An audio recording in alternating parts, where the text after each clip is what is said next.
Hi,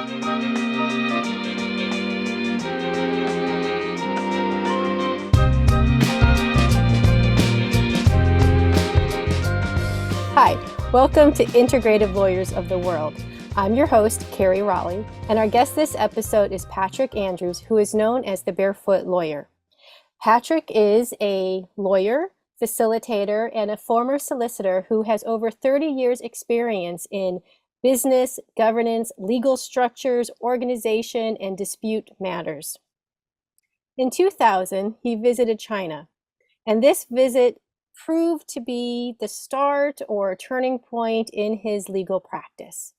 And it was led to or was a part of the inspiration for what is now known as the Barefoot Lawyer. The Barefoot Lawyer offers holistic, pragmatic advice and insightful guidance to those dreamers, activists, and pioneers who are looking to build a more peaceful, inclusive, and regenerative society. We are so happy to have Patrick with us here today, and we are excited that you are joining us in this conversation. If you like this episode, which I'm sure and hope that you do, you can look for other episodes and learn about integrative lawyers from around the world at our website, www.integrativelaw.com. Thank you for joining us. How are you today? I'm very good, Kerry. Yeah, nice to be here. Before I pressed record, we were just talking back and forth, and you had mentioned something to me about your visit to China, how you had a moment when it became clear that you could not keep going on the way that you were with your legal practice. I think that's a good starting point. Can you tell us a little bit about what it was about the legal practice that you couldn't keep going on with, and what the moment was and where you are today? So I'm just going to turn it over to you. Sure, thank you. Well, I suppose looking back, what my legal practice had been up to then for more than a decade was really in service to some idea of growth.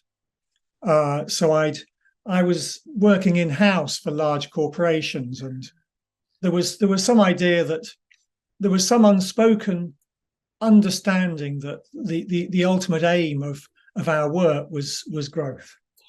And I'd never really thought about, what that meant and whether I even agreed with that. I just bought into it at some level. And then going to China, I saw this it was the year 1999 or just turning into 2000, and the massive expansion I saw. There was huge development as China was opening up to the West. And I not only saw that growth very visibly, but I also saw some of the costs of it, where huge swathes of little businesses and households and residential areas were being just basically closed down, shut up, demolished to make way for these huge skyscrapers. And I'd never been so visibly confronted with the impact of my work and this growth thing. And I just thought, firstly, why are we all engaged in this mad pursuit of growth, and why aren't we even talking about it? It just felt this conspiracy of silence, and I was part of it. Can we talk a little bit about it right now, about that idea of growth, because it's something that worries me too. And I probably, have not, in my early career days, did not think of it as much either. But like in the US, we're now starting into fall and the end of the year, and all the pundits and what's not talk about the success of the US, and they refer to it in one factor: the gross, GDP. Has it gone up? Have we grown the GDP? Have we sold more stuff? And the consumer index, how much people have bought, how much have they sold? And it only is a success if it grows more and more and more. And that just seems to be wholeheartedly at odds with where we are with the climate crisis right now. And it's not just the climate crisis. I mean, it is at odds with that. It's if you try to explain it to a vaguely intelligent 7-year-old, and you say, well, the thing is that we're going to just grow the economy forever, right? I mean, even the maths just doesn't work, right? Yeah. It just doesn't compute. Nothing's forever. And it's interesting because in some ways, this fascination, obsession, compulsion for growth is in some ways linked into a life energy, right? The universe is meant to be expanding constantly. So this idea of growing is sort of very close to that. But I think in life, in humanity, in the way that the planet works, it's much more about evolution rather than growth. And that includes rhythms and, in the fall and then winter, leaves drop and the trees go dormant. And then there's a new growth, in the spring. Yeah. But we have no concept anymore of, summer, winter, Sunday, a quiet day. It's just grow, grow, grow. And no one seems to ask, and it's seen as the answer to everything. Yeah. And I suppose when you're in that, it's almost like a cult. It's not, you don't question it, and you're not encouraged to question it. All sorts of norms encourage you, don't question this thing. We can't even talk about it. It's unspeakable to even say why, and a part of that is because everyone sort of knows that if you actually start talking about it, it would make no sense. Do you think there is that implicit understanding with most people? Well, I think at some level there must be, because, but people aren't stopping. People aren't really stopping to really, because I think there's a danger that their whole life becomes a charade. What am I doing? I've been doing all this, and I must be crazy. And so that makes people very vulnerable and weird. So it's something about the way we humans deal with discomfort. Is one way is just to keep busy. Just keep busy, keep what everyone else is doing, and what can possibly go wrong, as long as everybody else is doing it, even if it's stupid, it won't look strange. And so it's only really when you're able to step back, and I think I was, in a way, that was certainly my position, was I wasn't financially dependent on. I mean, I was earning lots of money, and I had just enough to think, and it was too important to me to once I'd seen this, I couldn't unsee it. But most people don't see it. They're surrounded by other people who are all bought into it. And as I said, the longer I go and think back at it, it really feels like a cult where people have just sold into something. It's this mass cult, but there's no charismatic leader necessarily leading this. It's a system which has bought into this and just tells everybody, well, obviously growth is the thing. Yeah. Growth, actually, I'm seeing more and more, is the problem, not it's the cause of inequality. It's the cause of the poly crisis that we're involved with, whether it's the environment or it's the climate or it's inequality or war. It's growth is the problem. So there's so much that you said that I want to ask you like 5 questions all at once. Let me try to think which is the first one to ask. Well, when you're saying like people are caught up in it, like it's like a cult, like there's no other way of thinking out there and you can't see anything. And the systems do support it. Like how many businesses, the executives and are reportable to the shareholders, and what duty do you have to the shareholders in the traditional sense is to grow their revenue, right? And I know there are some new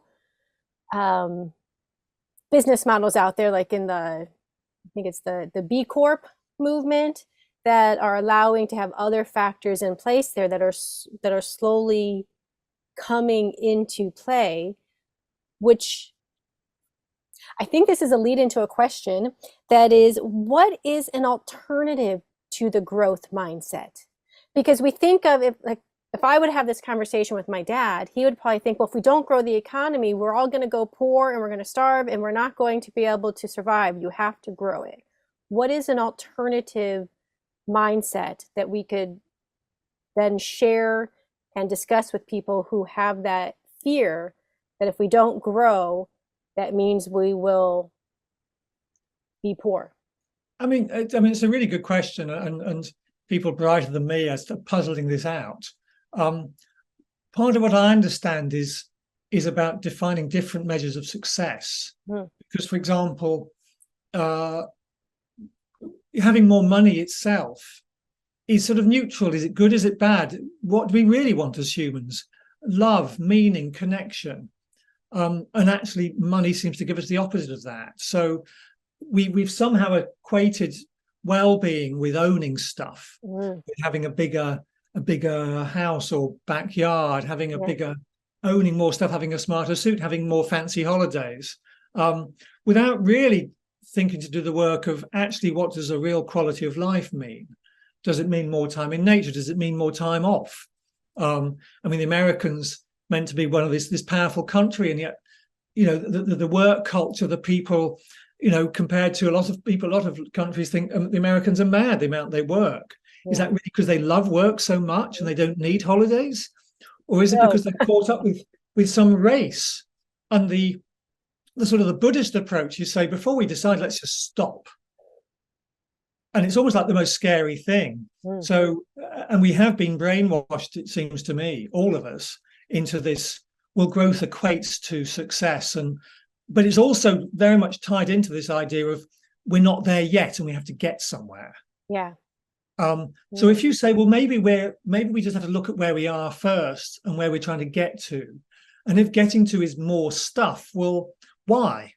And you can't really answer that because there's no real measure of equating owning more stuff equals happiness. And a lot of studies showing, for example, that the more inequality in a society, the less happy the society is, right? For example, so maybe a goal should be more equality, but that's not seen as how do you motivate people.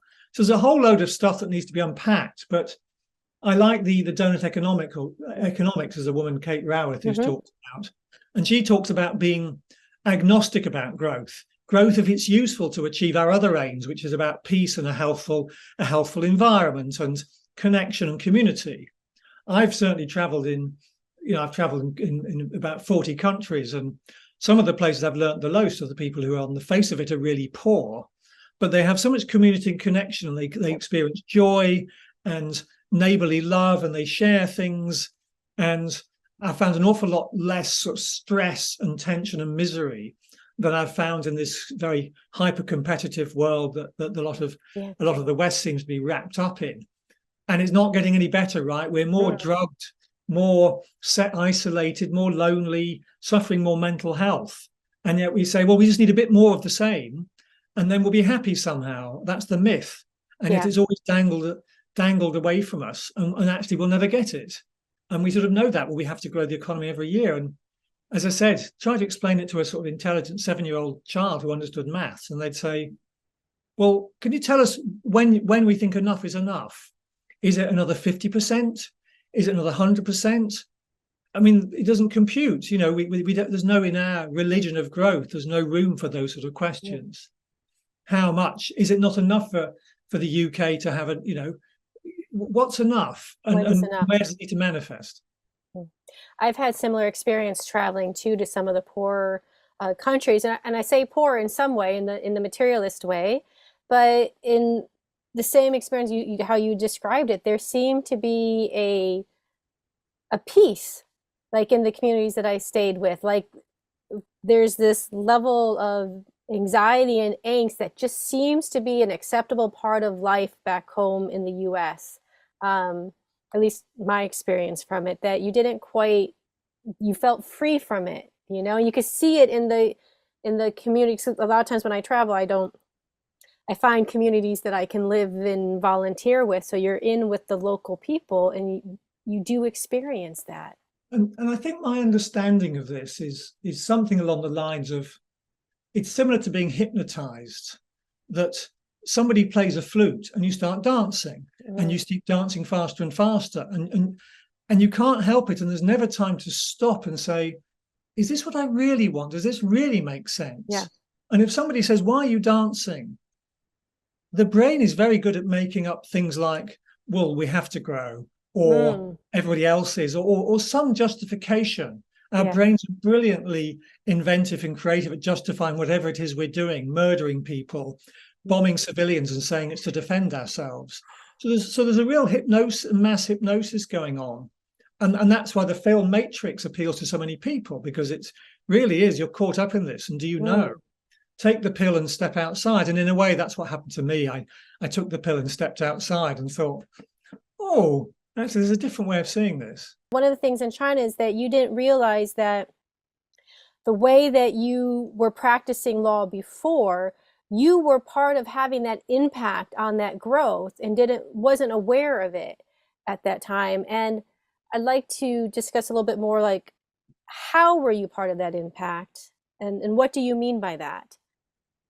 I mean, it's this is so layered and nuanced, and in a way, I realized as soon as I had this sort of wake up moment, I thought, I don't, this is so complex because it's so interwoven with how I am. How do I know I've been hypnotized? What does that mean even?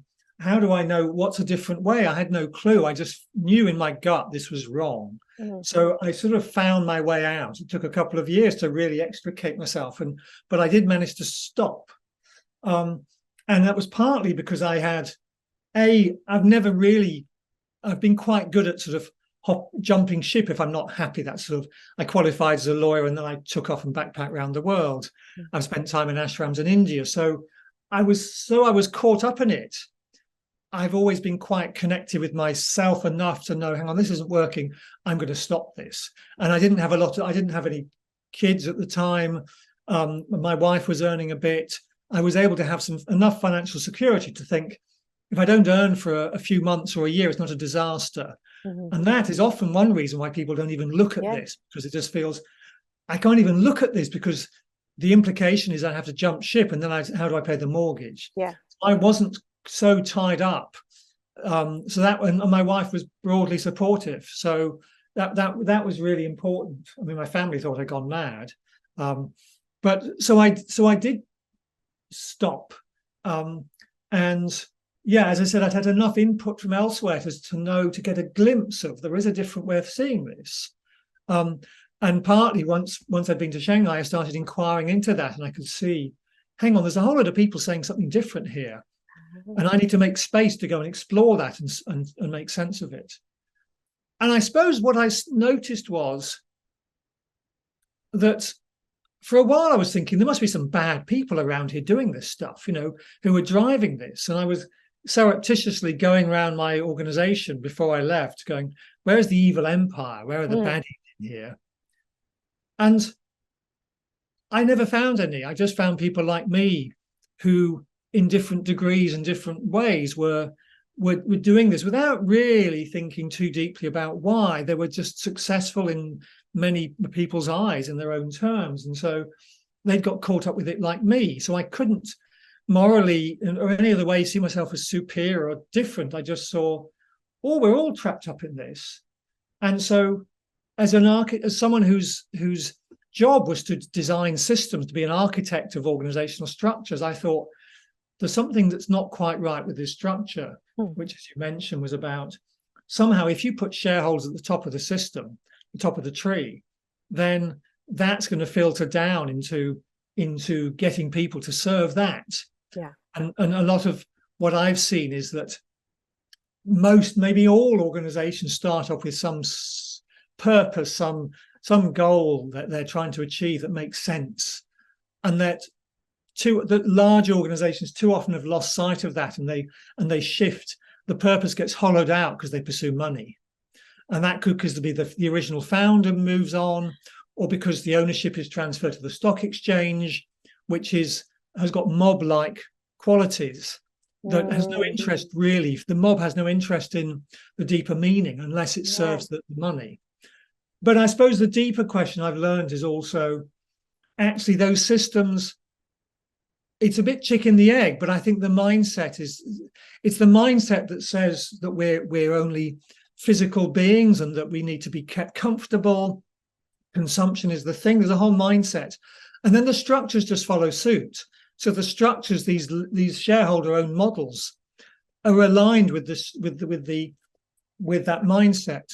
And so I've been working on different models, as you mentioned, B Corps and different types of ownership model. But I've realized that that's not enough if you don't also address the mindset. But I think it's all of a piece. My particular place to work with new structures and say employee ownership or stakeholder ownership or different governance models, bringing in nature to have a form of say in the behavior of the company. On its own, that won't be enough, but it's a part of the picture. We change the structures and we change the thinking.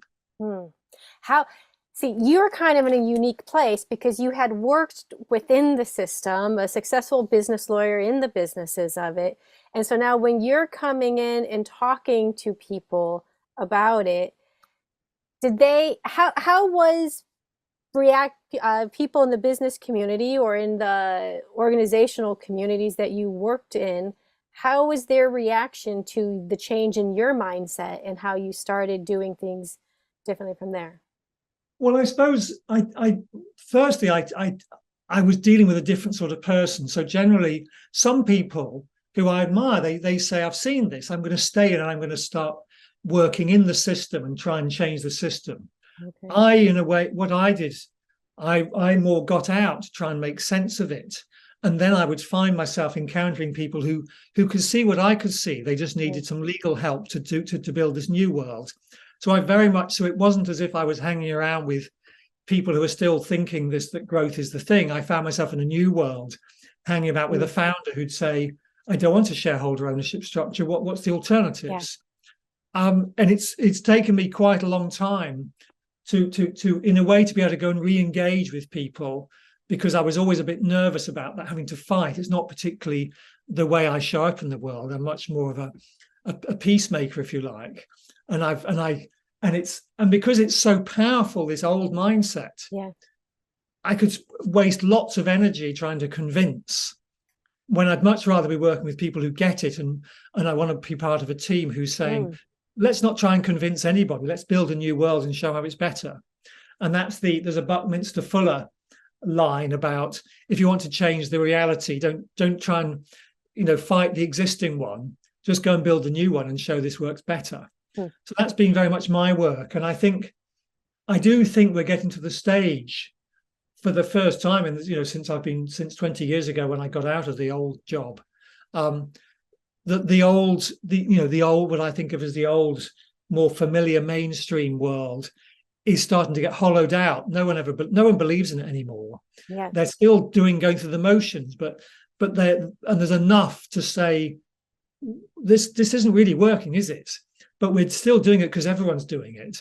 And so there's an opening where people like me can start to say, well, have a think about this. But I didn't see that opening before. I just thought, these people are too comfortable and confident in their way of doing things. And I don't have the articulation, the ability to convince them otherwise, and the energy. I'd much rather work with people who don't need convincing. So that was quite a particular path. But it did mean that a lot of those people didn't have any money. So I did do quite a few years when I was struggling to earn a living, because living on the margins, and my wife was earning, and and it's only really been the last 10 years it started to flow, and I've been able to find people who, because the world is shifting, and there is more money and more people who are moving into this way of thinking. We are taking a brief break from this conversation to ask for your financial support. With each episode, we hope you can see how lawyers and peacemakers like you are contributing to the healing of the world. It takes many kinds of resources for the integrative law movement to keep going and affecting change. Your monetary donation can help us continue this important work by supporting the activities and the members of this community. Each contribution goes to promote the stability and accessibility of the movement and to support basic expenses like our Mighty Network group, web hosting, social media and event management, and this Integrative Lawyers of the World podcast. Because we like to give people choices, we have ongoing monthly options to match your budget, or you can make a one-time donation.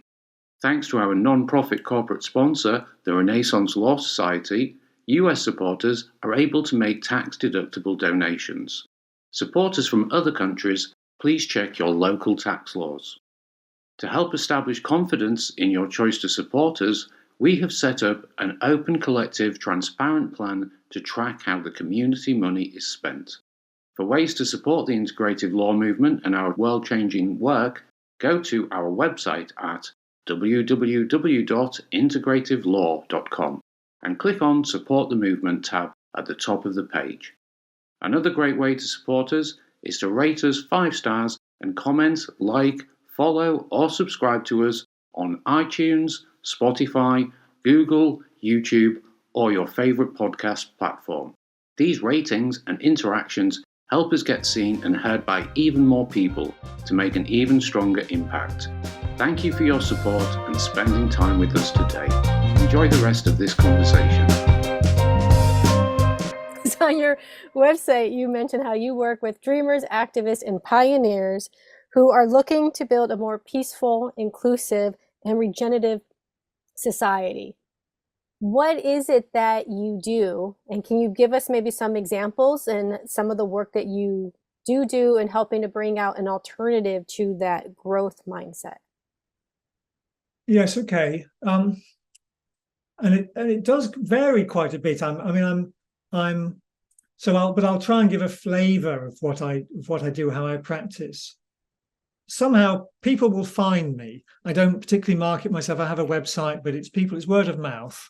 Yeah. Maybe I've done a blog post or something, but generally people find me by they've been recommended to me. And say they might be a business founder who says, look, I've been running my company for 25 years. I own it.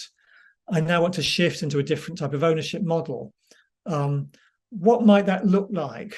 And so I've helped people shift to employee ownership. So you're selling to the employees, and that's both a sort of legal, technical, emotional, psychological shift. Yeah. Because what does it mean for an employee to own the company, and how do you do that actually? So that's often I'm involved in different ways, helping the founder learn to let go and think about stepping back without just abandoning ship, leave in place principles and structures that people can live up to. So that's part of it. Yeah. Helping the staff think through what it means financially, legally, and so on to step into ownership. Help the leadership team think through the different tensions, the change in culture that's needed to be more, because it has to be more inclusive if you're involved. So I might be intervening in different levels, but taking a holistic view on saying this is a multi-complex process you're going through, a transition, and I'll be helping people feel safe as they go through those changes. So that can take different forms, coaching for the founder and facilitating sessions with the staff and so on, and helping think through maybe you need to beef up the leadership team, and I might work with somebody who specializes in that area. Another one is, let me see, what's another good example? So there was a large NGO, well, it's the London Zoo, the Zoological Society of London. It's been going for 200 years. And they were nurturing a sort of an enterprise within the organization. And they realized for it to thrive, it needed to leave the organization because an old, in a way, a very quite traditionally structured and thinking not-for-profit isn't the ideal incubator for a dynamic, creative enterprise. Yeah. So I help them think through, how do you embed your values in this while giving it sufficient freedom? So we set up a sort of hybrid not-for-profit, for-profit structure that could attract investment, but also grants. So that's quite unusual. So it's sort of many traditional advisors struggle with a sort of a hybrid. They think you either have to be a for-profit, which is only interested in maximizing profit and owned by shareholders, or you have to be a not-for-profit and no interest in private profits. Well, why couldn't you meet in the middle and say you're an enterprise which is able to give fair returns to investors, but doesn't maximize, and you maximize purpose whilst giving a fair return to customers and suppliers and investors? So not to get too much into the legal nitty-gritty, but now I'm just curious about this myself, and if it's something that you think is just getting too much into the details here. But so I'm interested in that hybrid approach too. Is it you become a corporation and with bylaws to the shareholders, but do you put things in the bylaws then that allows for profit, but also puts in other measures too, that Yes, allows for purpose? And I mean, in a way, without, as you say, without getting into the yeah, nitty gritty, there's something about at the right stage when it's time to shift from being reliant on a founder, because founders are often very good at balancing this, right? yeah. They understand I've got a purpose, but I need it to be funded. How do you shift that into an organizational structure? Because our structures are very simplistic, really. They force you to live in a binary world. I either maximize profit. So the shift is often to set up some sort of constitution, which says whoever we are, investors, staff, leadership, whatever, we're in service to this higher cause, and everything has to be so. So the B Corp is part of that. Part of the B Corp approach is to say we have to change our bylaws, articles of association they're called in England.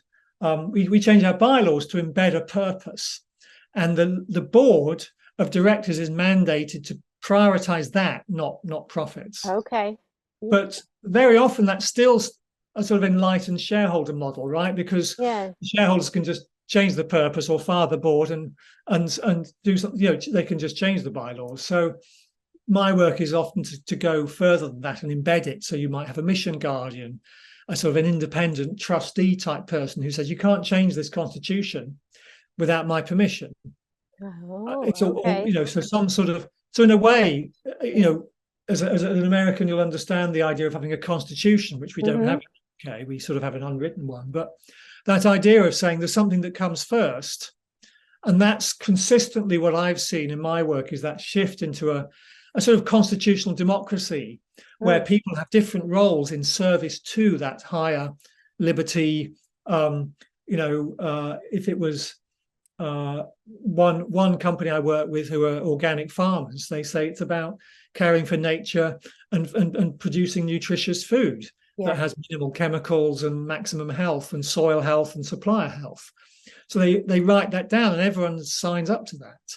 And then you structure in line with that, whatever that means. Maybe you have a staff body that holds the board to account. You have trustees who preside over it, who can, again, they can fire the board if the board aren't keep living up to the ethos. So that's the key part of it. And then the other part of it, it seems to me, is like any good democracy, you separate powers. So you don't rely on just having one board, one CEO who's enlightened and is all things to all people. You maybe have a free press. So some companies do that. They have a free-flowing information, which isn't controlled, which is critical to a democracy, right? Yeah. It's critical, but we think that it's we sort of laugh at the idea of having democratic organizations that must be inefficient. But when we read about Russia and journalists are regularly killed, we know there's something wrong with that. Yeah. It's not right. You can't. And there's organizations like John Lewis, a big retailer in the UK, often voted the best retailer in the UK. It's struggling a bit after 100 years. It's struggling to compete with online, and they're set up like a democracy. They have an in-house newsletter, which anyone can write into, and it has to be published. It can be anonymous, and the responsible director has to respond publicly. So all the staff can see what people are worried about, and this right is protected in the constitution of the organization. Interesting. So it's me. So now these days you can do even better because you can have Slack and internal Facebook and so on. But this principle was embedded in the Constitution 100 years ago, because the founder recognized this free flow of information is fundamental as a separation of powers to get a healthy organization. Yeah. But of course, the managers, if given the chance, would close it down because it's awkward for them and uncomfortable. But what it means is they can't suppress stuff that's happening. Whereas a lot of organizations suffer from, groupthink and secrecy and so on. So to me, it's questionable whether some of the scandals that have happened, the corporate scandals like tobacco companies lying about the harm or fossil fuel companies lying about the impact, would they have happened because there would have been employees who would have seen this and be very uncomfortable with it, but it was suppressed. Yeah. But if you had an in-house newsletter and it had been surfaced, it would be much harder for the board to just ignore it and just suppress it, I think. So that's one of the elements. You were talking about the binary for-profit or not for-profit. Is there ever a struggle where it comes to funding? Because I've seen where a lot of grants and funding require a not-for-profit status. Are you able to help your clients overcome that? Because the thing is that because this mindset is so powerful, and if you like, it comes back to Descartes, who said, I think, therefore I am. My mind is separate from my body. It comes back to, Isaac Newton and, the laws of motion. It's a scientific mindset. It's you find it all through our society, whether it's education. And so funding models are definitely aligned with that. You're either a for-profit or not for profit. So what makes me hopeful is that there is a new sort of ecosystem trying to emerge, and you can see lots of shoots of it where as these new structures emerge and these new pioneers who say we're both, we're a social enterprise, you call it in the UK, then new funders are starting to emerge and say, actually, we can see that's what we want. And so, but it's hard, it's very challenging. So I've got clients who really struggle with this because they can see this new way of doing things. And they keep bumping into funders who are saying, well, are you a for-profit or not for profit? And it's, in a way, maybe this doesn't work very well, this analogy, but it makes sense to me, is that if you're somebody who's gender neutral, which wasn't a thing in my growing up, and you want to go to the bathroom and it's male or female, well, you sort of want, you're quite torn. And I think that's sort of, but slowly society's saying, hang on, this is the thing, and we'll allow for this. We'll find some way. We'll make toilets that, we'll make bathrooms that are. So it's that sort of thing. And it's but what's very common is you go to an accountant or a lawyer and say, I'm this hybrid thing, and they can't compute. They just don't understand. How can you have to be one or the other? Well, it's not true. So, but the old systems and the old thinking insists you've got to choose. And as I said, what I'm seeing is, so it is a struggle. And I feel quite mixed sometimes because I've helped organizations come up with a new hybrid model. And actually, it's a real struggle for them because just people don't get it. And from the traditional sources become close to them. But on the other hand, they're trying to be authentic to themselves and saying, well, I'm both. And so it is challenging because we're in that transition phase from this old way of seeing things.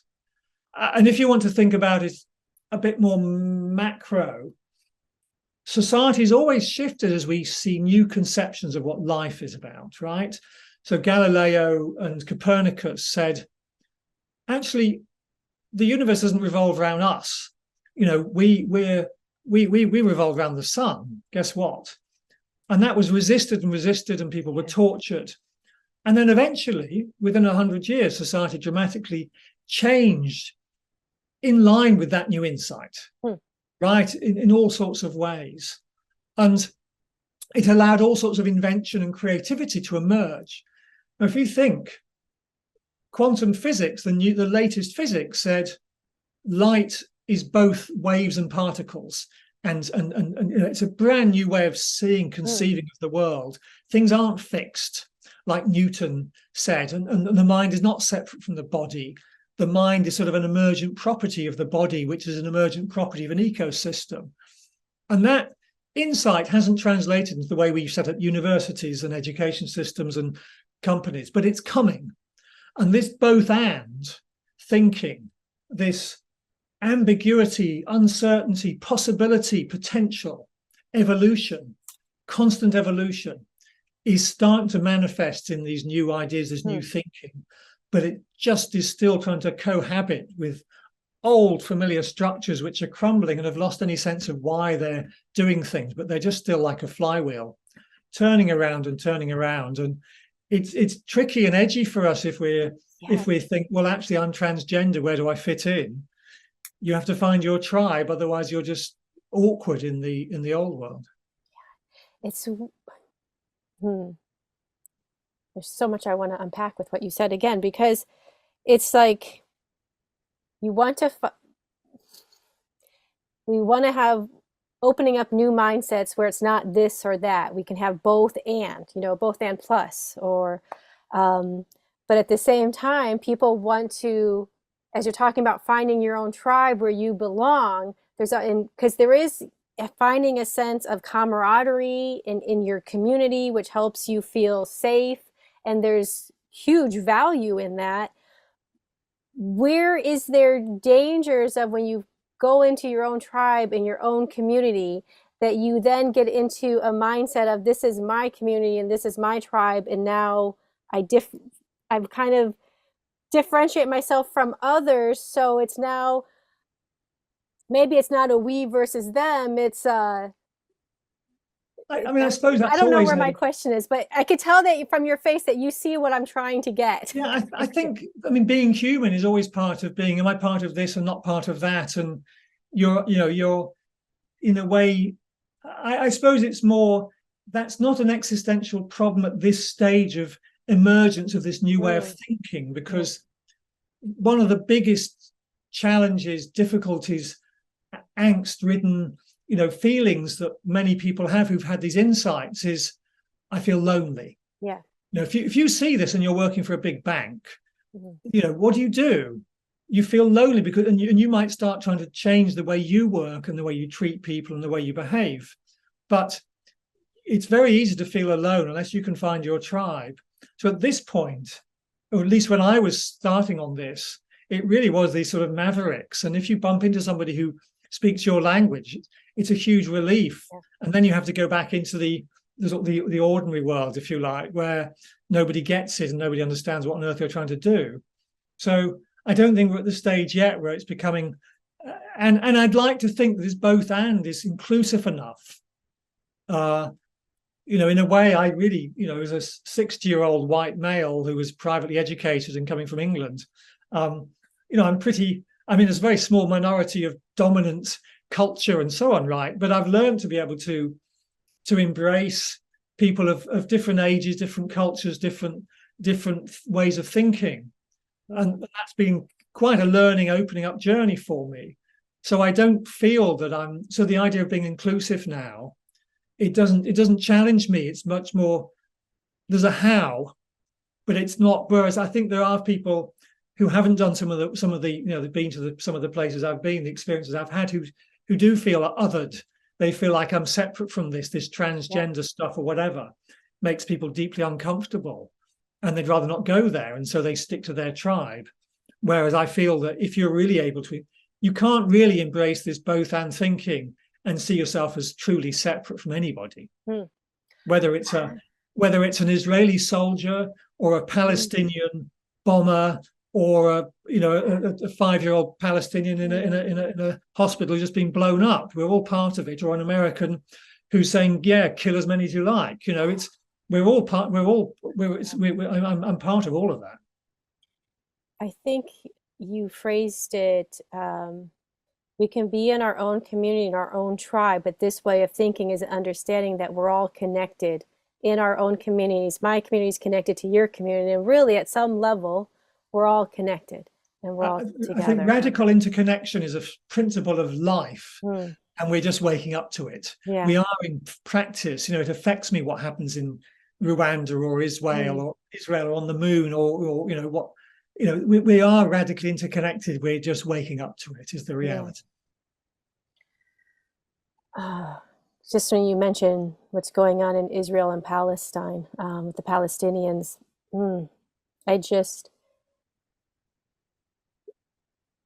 you had mentioned this earlier, so I hope I'll probably take this part out too, or I don't know. But just how you said, because I was talking with my in-laws earlier, because I had seen a post on my Facebook feed from a Jewish friend of mine who I absolutely love and respect. And it just seems a lot of her posts are trying to create you're either for us or you're against us. And part of the things that I'm seeing in the news, like you hear people say, Israel has the right to defend itself. Absolutely. I 100% agree with that.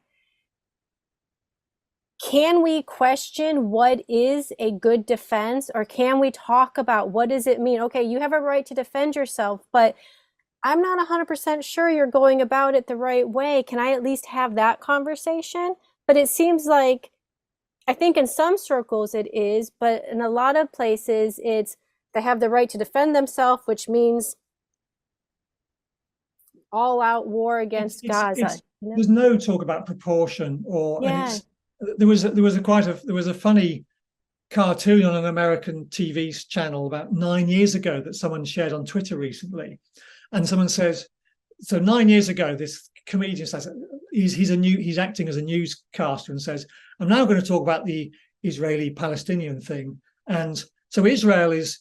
And 10 people come in his ear saying, you're a Jew hater and you're this and this and this, right? And then he says, okay, and he starts talking about the Palestinians, and then they say, you're a child murderer and it's impossible to have a rational conversation. And I think part of it is, the Jewish trauma of being hounded around Europe for hundreds of years means that they've lost all sight of anything other than that trauma. Yeah. And there's very few who are able to transcend that and say, if we really want peace, it's not going to help us to slaughter lots of people in Gaza. That's the reality. This is going to hurt us as much as it, because what I firmly believe, what we do to others, we do to ourselves. The impact is felt. It cannot help. If you're a friend of Israel, you cannot say, yeah, go for it, slaughter lots of people, because you'll feel a bit better for a day or a week or a month. And then in some way, at some time, the rules of the universe, they will come back to you. And actually, and you can't separate it out from American power and money and Western power and money that's basically aiding Israel to have all this power and exercise it. You can't separate it out from all the, for every one Israeli killed, 30 Palestinians are killed for the last 30 years. Yeah. So the fact that there's been something particularly awful about this recent, slaughter of Israelis, they then say our retaliation has just started, and all the spiritual texts say retaliation ain't a good idea. It's not the way to it's not in line with God's order. So retaliating. So say you're defending. Actually, you're not defending. You're just like the Americans did for 9/11. Let's just blindly strike out at someone because in our rage we'll feel a bit better. Yeah. You can't justify. You won't feel better. We haven't sorted out Iraq and Afghanistan, as far as I've noticed, by bombing mindlessly. No. We're still living with and will live for centuries. So you're right, but you can't talk about it really except in certain spaces. Yeah, it's hard. Most people are just get inflamed or don't want to talk about it, and that's the other thing. There's a few who are so traumatized, and there's a few who just feel, oh my God, I'll lose power, or I can't go there, so I better just support the Israelis because it's easier. It's easier to go for economic growth because everyone else is. I'm not sure if I'll keep this part in because I'm concerned that it will create ripples of conflict for what Kim's trying to do and building bridges of peace with, and spreading the integrative lawyers of the world. I just don't know. And that's a very hard line to walk, because sometimes you can't in good conscience not talk about this stuff. Yeah. But there's always the risk that some people be inflamed and leave, but you don't want to be deliberately provocative, and you've got to see, is this aligned with our purpose? Is it useful? And it may just be a distraction, is the reality, no matter how strongly we may feel, or how obvious it may be to some of us that this just isn't helping. But the universe has a funny way of doing things sometimes, and we've just got to try and sit with it and just try and be present to our own feelings. Yeah. It's something that you said that I think is, I liked how you said it, because why I liked what it says, because it was like capturing my feelings, is you're saying, as a friend of Israel, and I'm probably not going to say it word for word, but you said, like, as a friend of Israel, I want to come to you and say, friend, I'm worried that you are acting out of trauma. And out of that trauma, you're not doing what's aligned with your own values, what's aligned in your best interest. And I want to just say, how can we help you with this trauma? And I guess as a student of, or an observer of political systems, because organizations are political systems too, I guess I'm feeling that the likes of Joe Biden and most politicians, they're almost incapable because of their position to really talk like that. Yeah. Because it's just not, it's almost not possible the way the system is set up. Yeah. But to have those sort of conversations, they just can't. And there's too much history of actually America and, well, in this country too, of basically funding this weaponization, this turning of Gaza into a mass prison. The British have a big role in that too. So they can't really, without revealing their nakedness, the fact they've got no bloody clue. So they have to sort of stick with, they're trapped basically, and it's difficult. And I mean, the good news is there are lots of people trying to have these conversations. Ways we can't really expect the politicians to do it because they're too stuck in the system. They're too trapped in the system.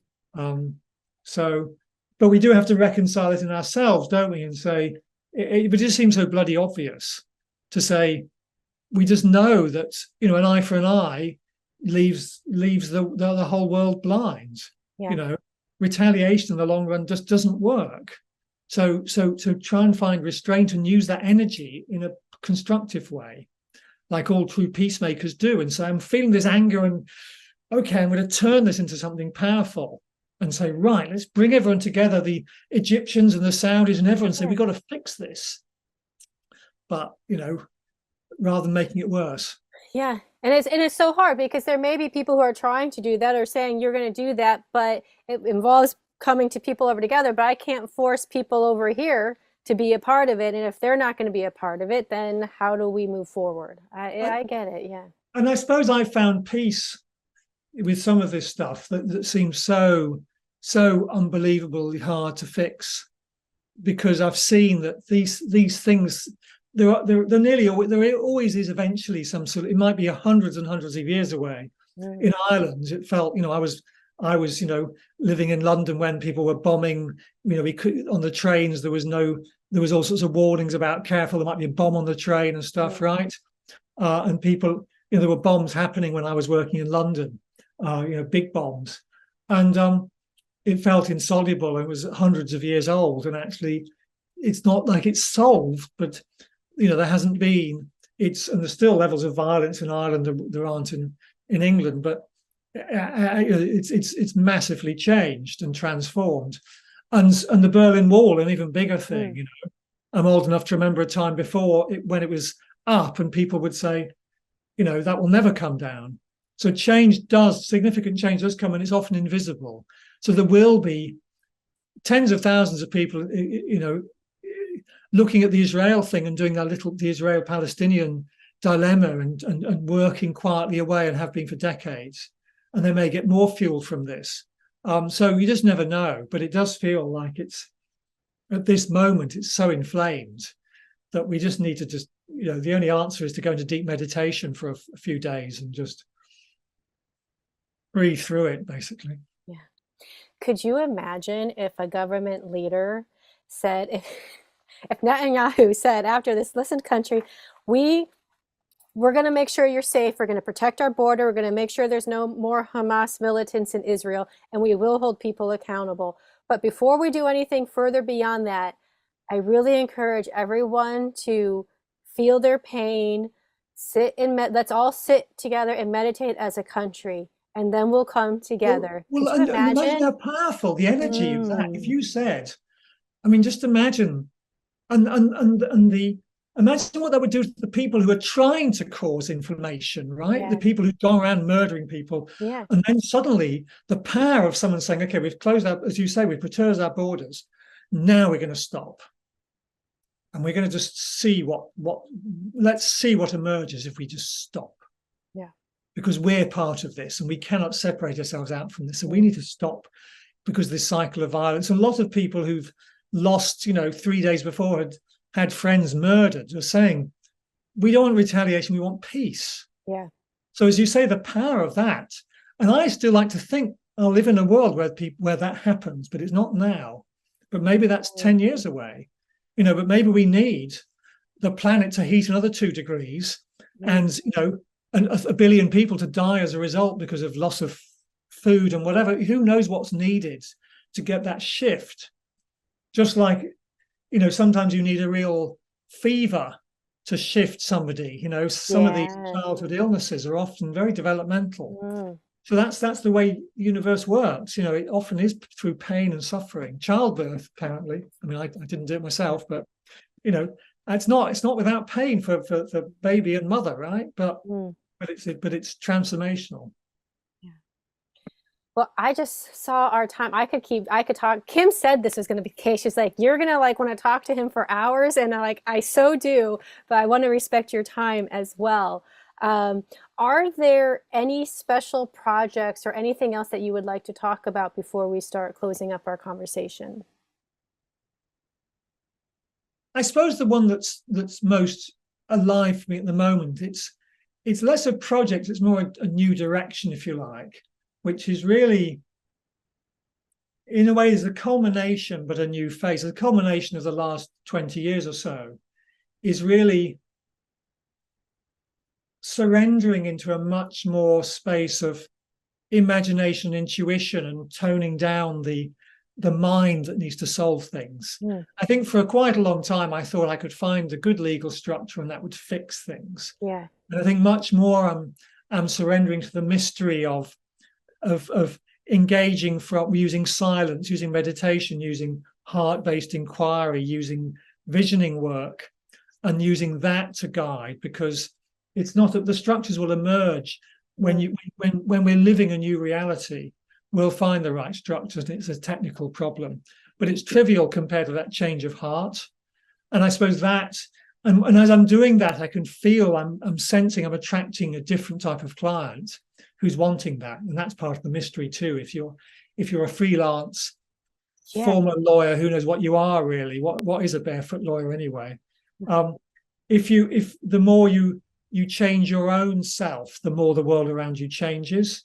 And that's so that really is the humbling I've had, if you like, of saying, okay, I can't fix this. I thought I could change the structures and actually, yes, that's a part of it, but it's not the deeper part. The deeper work is on yourself, and then see what comes out of that. So that's probably, and what that actually tangibly looks like is I'm just in this phase of exploring. Doing that inner work, which is different for different people, but it all talks about, or whatever tool or avenue you take, it really is bringing yourself and giving yourself that space to be authentic to yourself and have that. I don't know if you can do that inner work without giving yourself time for silence, to quiet the chatter of that. There's a wonderful warrior called Joanna Macy, and she says, if you're doing this type of activist work, one thing she says is don't do it alone. So more and more I'm drawn to collaborate in different ways. And the other one is you have to have a practice. And that can be walking in nature. It can be sitting in silence. It can be, jogging or running, or a good warm bath for an hour, on a regular basis. But some sort of practice where you provide space for the inner work. And I can see that more and more. I don't see how I could do the work without having a practice. And in fact, I'm more and more, my growth, if you like, my growth curve is to go deeper, not to get more income or do more. It's about being more. Yeah. Did you want to take a second, or would you like to take a second to explain what the Barefoot Lawyer is, or your idea of the Barefoot Lawyer? I'm happy to. Yeah, it was really, I think I'd have been a bit shy about using it years ago, but somebody called me a Barefoot Lawyer. I thought, oh, I like that. And I sat with it for a bit. And I must admit, it felt a bit like I was coming out. To call myself the Barefoot Lawyer, I could sort of see how someone who is gay feels about, well, this is where I fit in. I no longer fit in. I'm myself. So it had some of that energy of declaring myself to the world. And so I'm still figuring it out what it means, but it's something about the principles I put on my website about being close to the earth. So that thing about, we are nature, and being connected to the earth is really important. It's about meeting people where they are. So there's something about, which might mean just I travel to meet them. I'll go and see them rather than having a grand office people have to come to. Yes. But it's also, that's about a language thing, using their language, not a rarefied legal language. There's something about accessibility. So my pricing, sometimes I'll do it on a gift basis and say, if you can ever afford to pay me, do, or pay me in a different way. I'll charge somebody who can afford to pay a lot and someone who can't afford to pay, as little as I can. So that it's all those ways, but it's basically really aligned with being in service as a healing practitioner, healing relationships, healing society. That's what it's fundamentally about, and doing it from a point of, getting past the ego to do it in a spirit of service. Yeah.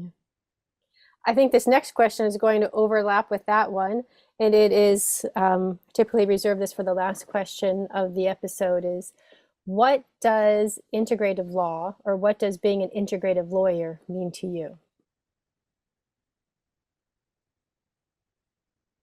For me, there's what comes to mind is a couple of elements. One is working on integrating myself, head, heart, gut, my being. So working on that, and then bringing that into the world in a way that promotes health, healing, wholeness, and healthy evolution of life, of whoever I encounter, and acting in service to healthy evolution of life. It has been wonderful talking with you today. I'm very glad that we got to meet over Zoom, and I very much enjoyed our conversation. Thank you for being part of Integrative Lawyers of the World. It's a pleasure. Thank you, Kerry.